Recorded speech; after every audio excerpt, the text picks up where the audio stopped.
Look at your playlist, not the songs, the voices. You'll notice something strange. The ones you replay the most aren't always the best singers, but there's something about their voice that keeps pulling you back. You don't fully understand it, you just feel it. So why those voices? What makes a singer addictive, while others just as good get ignored? Because the answer isn't skill, it's something happening inside your brain that you don't even notice.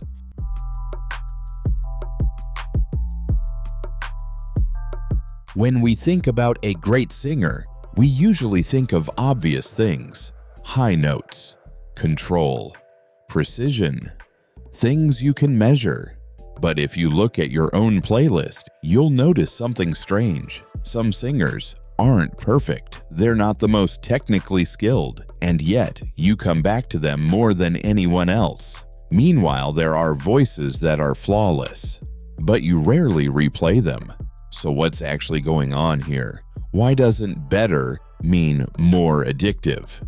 This is where things start to get interesting, because the answer isn't in what you consciously hear. It's in how your brain predicts sound.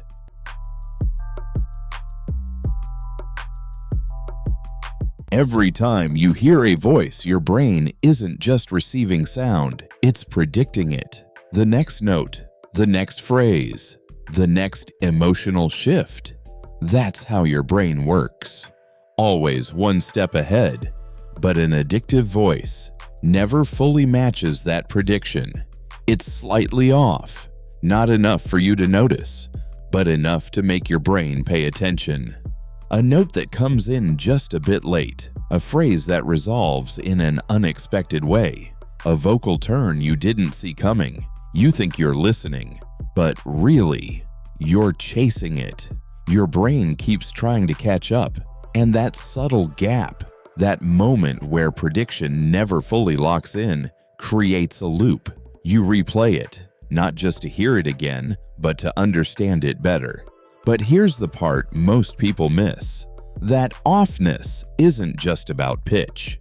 It's also about something even more invisible: time.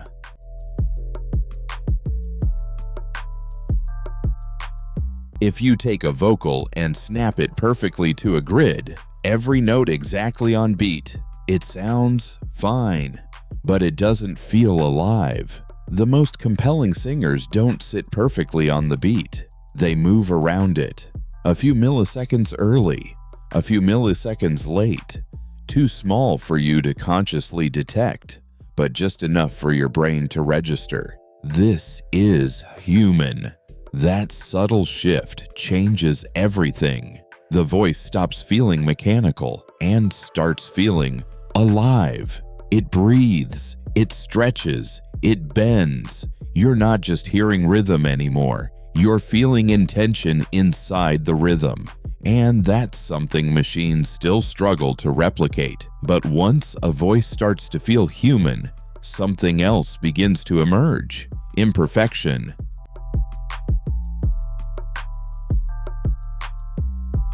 In a perfectly polished recording, everything is clean. No cracks, no instability, no mistakes. But in the voices that give you chills, there are always tiny moments where control slips, a slight crack at the end of a phrase, a breath that breaks the line, a note that wavers just a little. Technically, those are flaws, but your brain doesn't process them as flaws. It processes them as evidence. Evidence that the emotion is real, because when someone is fully in control, they can hide what they feel. But when the voice breaks, your brain reads it differently. Something just slipped through, and that's when you believe it. Not intellectually, but instinctively. But here's the interesting part. Even that emotional authenticity isn't the deepest layer. There's something even more powerful, something more intimate.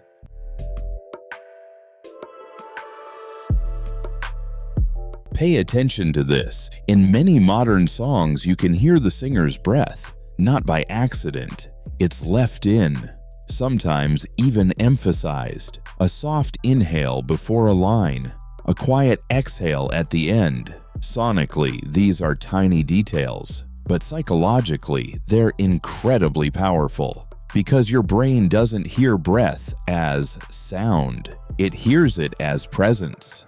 In real life, you only hear someone's breath clearly when they're very close to you. Very close. So when a voice carries that kind of detail, your brain creates an illusion. The singer isn't in your headphones anymore. They're right next to you. But here's what makes it even stranger. Not everyone feels this the same way. Same song, different reaction.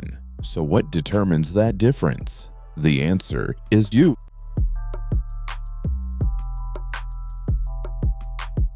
A perfect voice is often closed, complete, defined, untouchable.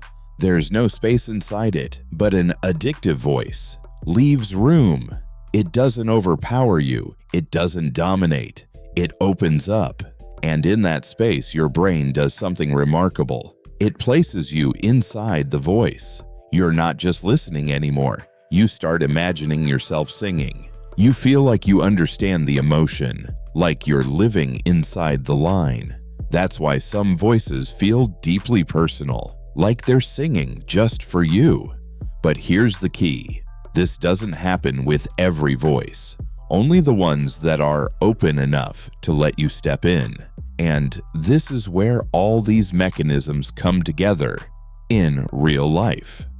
Take Billie Eilish. Her voice isn't powerful. It doesn't dominate, but it's incredibly addictive. Why? First, micro timing. She often drifts around the beat, never locking in completely. Second, breath intimacy. Her breath is part of the performance. Third, controlled imperfection. Her voice isn't fully stabilized. The result? It feels like she's whispering right next to you. And that creates a very specific kind of audience reaction. Fans don't just listen, they feel personally connected. Now look at The Weeknd. His voice is smoother, more controlled, but still addictive. The difference lies in predictive tension. He uses falsetto in slightly unexpected ways. His phrasing doesn't always resolve where you expect it to, so your brain stays in a constant state of, I almost get it, but not quite. And that tension keeps you locked in.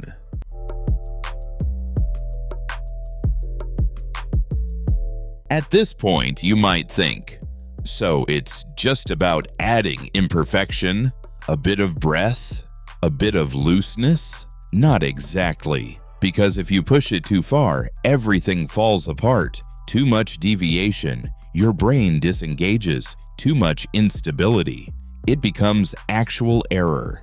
What makes a voice addictive isn't imperfection itself. It's a very precise balance between control and loss of control, between prediction and surprise, between distance and intimacy.